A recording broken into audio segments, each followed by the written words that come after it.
A vida na Terra surgiu na água e passou pelo menos 3 bilhões de anos lá antes de adentrar a terra firme. E é por causa disso que seres familiares a nós em constituição são predominantemente feitos de água, além de viver em ambientes completamente dominados por ela. Além disso, a superfície da Terra tem 3/4 cobertos por água. E a água é a única substância natural, comum, encontrada nos 3 estados físicos da matéria na natureza. É por causa disso, dessas características únicas e de todos os comportamentos anômalos que físicos e químicos observam na água, e pelo fato dela ser banalizada no nosso cotidiano, que eu resolvi fazer um vídeo falando sobre essa substância incrível. Sejam bem-vindos ao Odisseia 21. Eu sou Matheus Silva e a água não é vida. A vida é que é água.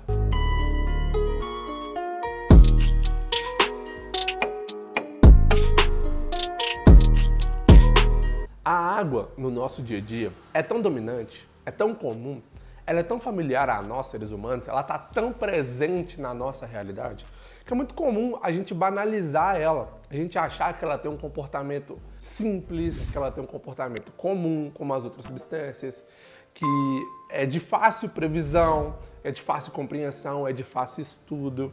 E estudando sobre essa molécula incrível, inspirado também por um artigo da Super, eu percebi a quantidade de propriedades únicas que a água tem.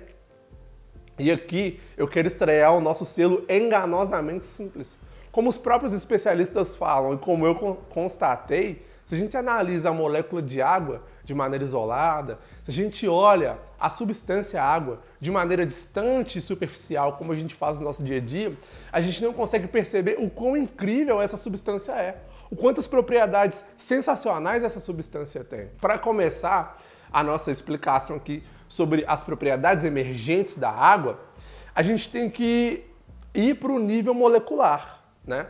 Essas propriedades todas, quando são rastreadas, quando são mapeadas, nos levam até a composição química da água, como ela se organiza de forma molecular e atômica. E cara, é fundamental entender como a molécula de água é estruturada, como a substância se comporta no nível micro, para a gente poder entender como a substância se comporta no nível macro. E basicamente, gente, isso eu imagino que vocês devam saber, né? A gente estuda muito isso na escola. A molécula de água, ela é formada por um átomo de oxigênio se ligando por ligações covalentes simples a 2 átomos de hidrogênio. Ela se estrutura de maneira semelhante a uma letra V. É isso mesmo. E aqui quero abrir um parênteses para piada sem graça. Não é V de vingança, é V de água. Grava isso aí. E os átomos de hidrogênio se ligam ao átomo de oxigênio por ligações covalentes simples. Calma, vou explicar, não surta. Ligação covalente simples, na química molecular, é basicamente uma ligação onde há compartilhamento de elétrons. De maneira resumida, é como se o elétron contasse para os 2 átomos que participam da ligação. A gente fala covalente, valência dupla. É como se ele fosse contado tanto para o oxigênio, aquele elétron compartilhado, né? Ele é contado para o oxigênio e ele é contado para o hidrogênio. E qual que é o rolê? O hidrogênio e o oxigênio, eles compartilham um elétronzinho ali para que eles possam ter equilíbrio na sua última camada. Todos os 2 precisam desse elétron a mais para poder entrar em equilíbrio. Só que aqui vem um porém.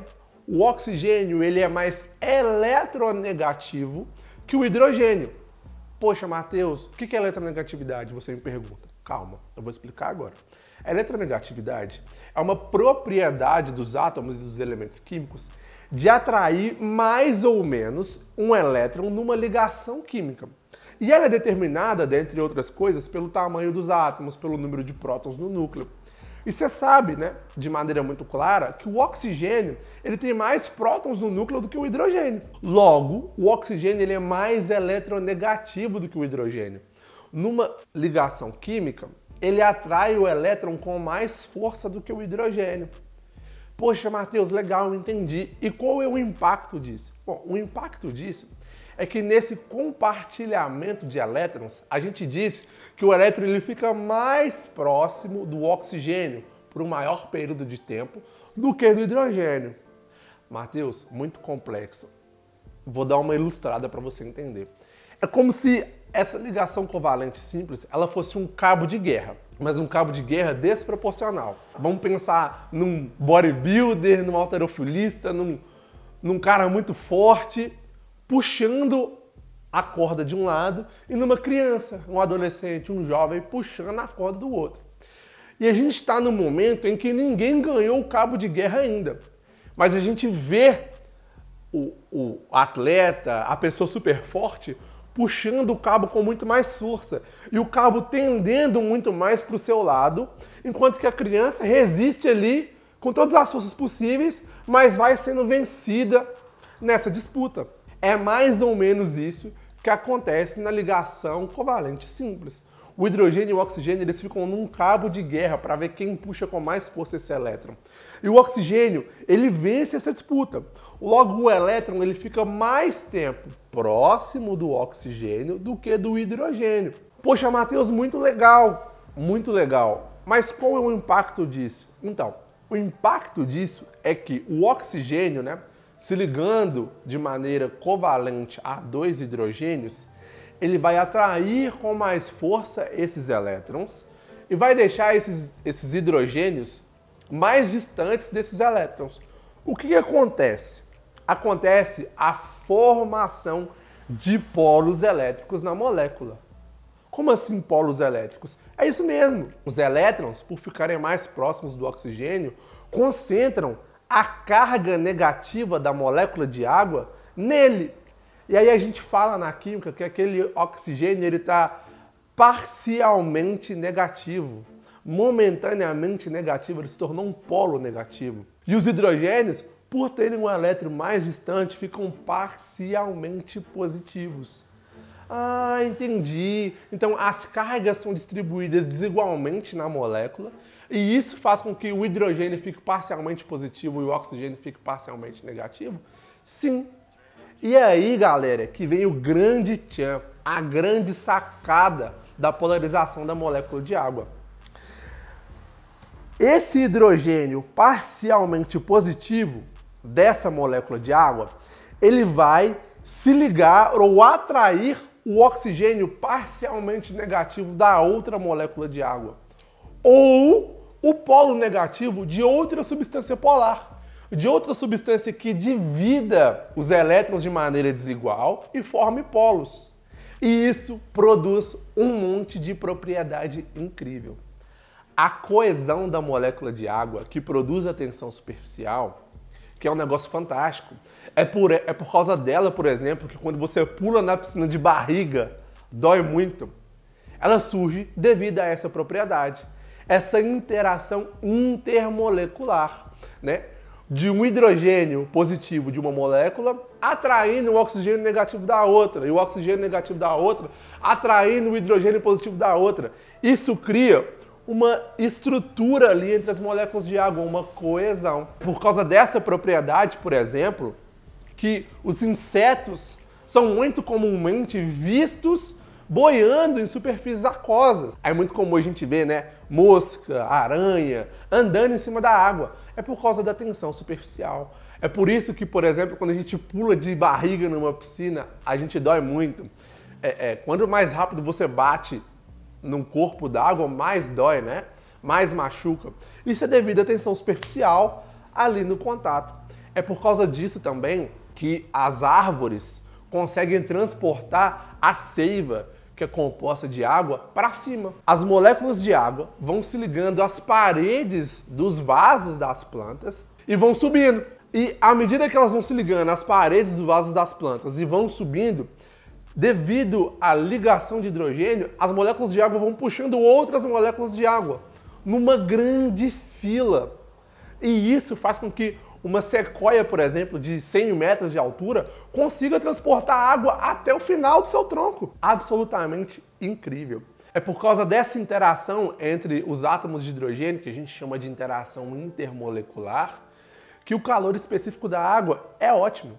Matheus, o que é o calor específico? O calor específico é a quantidade de calor que uma substância precisa receber para poder mudar de estado físico. Eu estou explicando esses conceitos de maneira básica, tá? Mas basicamente é isso. Tá interessantíssimo? Muito doido. Por que essa propriedade ela é tão fundamental? Bom, por ter um calor específico muito bom, a água precisa receber uma grande quantidade de calor para evaporar. Ou seja, para se romperem as ligações entre as moléculas de água e ela ir para um estado físico de mais desorganização, que é o estado de vapor, ela precisa receber mais calor. E isso é muito foda, porque o nosso corpo usa dessa propriedade para se resfriar. É isso que basicamente acontece quando você pratica exercício físico. O seu corpo, no suor, ele está eliminando o calor por meio da água. Como a água tem um calor específico muito bom, o nosso corpo consegue despejar, vamos colocar assim, muito calor nessa substância até ela evaporar. E quando ela evapora, ela leva o calor junto com ela, nos resfriando. É por causa dessas ligações de hidrogênio também que a água tem um comportamento absolutamente incrível no mundo natural. Pouquíssimas substâncias fazem isso. Pouquíssimas substâncias têm o seu estado sólido boiando sobre o seu estado líquido.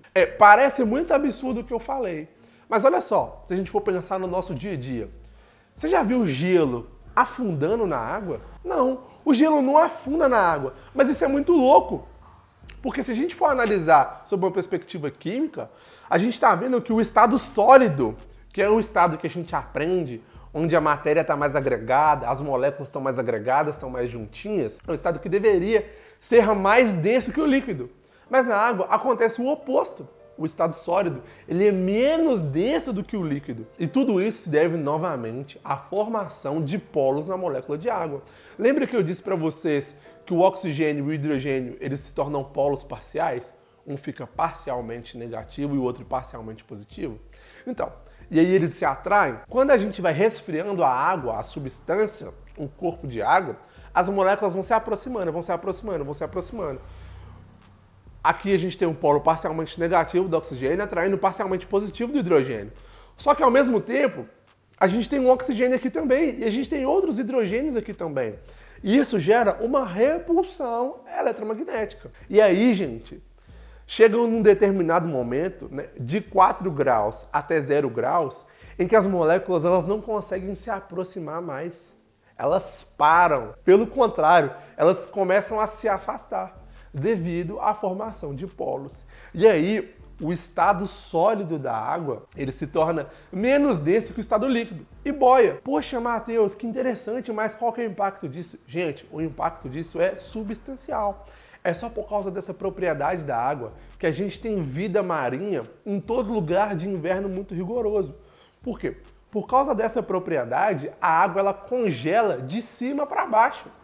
E aí, em lugares de inverno muito rigoroso, em ambientes polares, por exemplo, quando a superfície daquele corpo de água congela, o interior continua vivo. E mais, aquela superfície congelada funciona como um isolante térmico para a vida que está ali embaixo. E a vida se preserva. Se essa propriedade não existisse, a vida marinha em ambientes polares e muito frios não existiria também. Porque toda vez que a temperatura baixasse de 0 graus, o que aconteceria? A água congelaria de baixo para cima, matando todo tipo de vida naquele ambiente. Por fim, galera, é para a gente fechar com chave de ouro todas as habilidades fantásticas e propriedades que a água apresenta devido às ligações de hidrogênio, a gente tem o famoso solvente universal, que na verdade nem é tão universal assim, mas é uma habilidade bem notável. Por causa dessa formação de polos, como eu falei para vocês, a água ela acaba atraindo outras moléculas polares, como por exemplo o NaCl, o sal de cozinha, e quebrando essas moléculas por meio dos seus polos. E é essa habilidade que faz com que qualquer substância polar consiga ser dissolvida em água. É como se os hidrogênios que ficaram levemente positivos atraíssem o lado negativo da outra substância. E o oxigênio que ficou levemente negativo atraísse o lado positivo da outra substância. Isso faz com que a outra substância que está junta se quebre. É isso que ocorre, por exemplo, quando a gente coloca sal de cozinha na água e dissolve. Cara, e existem muitas substâncias polares e a água consegue quebrar a maioria delas. E isso tanto é verdade que o nosso corpo usa a água para dissolver tudo. No nosso sangue, na nossa urina. Basicamente, de maneira resumida assim, a maioria dos nossos fluidos corporais são constituídos por água por causa dessa habilidade. É por causa dessa habilidade também que a gente pode dizer que a água atua como produto, reagente ou meio em todas as reações químicas no nosso corpo. Gente, sério, o nosso pulmão é mais de 80% constituído por água.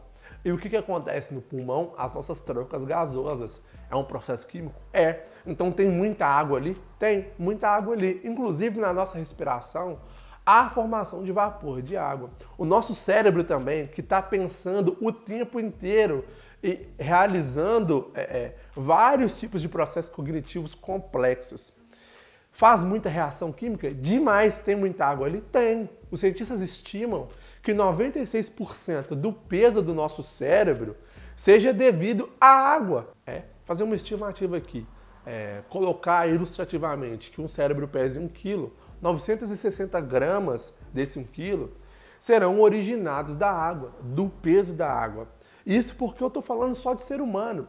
Se a gente for entrar no mundo animal, os seres vivos que realizam atividades metabólicas de maneira muito mais intensas têm sempre mais água no seu corpo.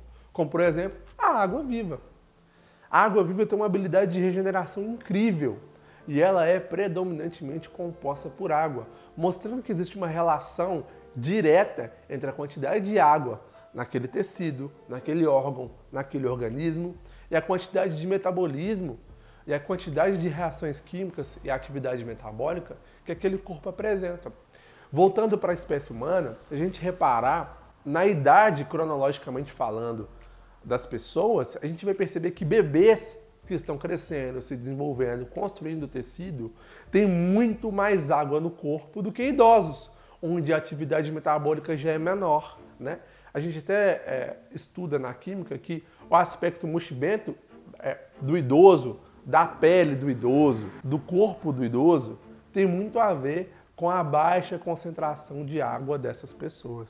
Além de tudo isso que eu trouxe para vocês, de maneira mais ou menos resumida, devido até ao próprio formato dos vídeos aqui no YouTube, os cientistas contabilizam que a água possui mais de 70 comportamentos anômalos. Ou seja, existem mais de 70 situações no nosso cotidiano, na natureza, em que a água tem um comportamento físico-químico que não é esperado pelo que a ciência sabe sobre ela, que não é esperado pelo que a ciência sabe sobre as outras substâncias. Mas eu não vou ficar aqui me delongando com vocês, falando sobre todas essas habilidades da água. No vídeo de hoje, o nosso foco maior era justamente esse, debater por que a água é tão especial, o que ela tem de tão especial e como a estrutura molecular dela faz ela tão especial. É por causa de todas essas propriedades oriundas da estrutura molecular que a água tornou a Terra propícia à vida. Esse foi o Odisseia 21 sobre a água. Não se esqueça de curtir, se inscrever no canal, compartilha o vídeo, manda para todo mundo que você sabe que gosta de temas científicos, esse tipo de curiosidade, que quer entender como a água deixou a Terra propícia à vida. Comenta aqui embaixo curiosidades e outras peculiaridades que você saiba sobre esse líquido. Vamos trocar uma ideia. E me segue nas redes sociais. Lá no Instagram eu vou estar publicando vídeos também para explicar conceitos que a gente trabalha aqui no vídeo do YouTube de maneira mais rápida, né? Vou fazer um esquenta para os vídeos do YouTube lá no Instagram. Então me acompanha lá também, vai aparecer em algum lugar da tela o meu Instagram, segue lá e a gente vai se falando. Até o próximo vídeo.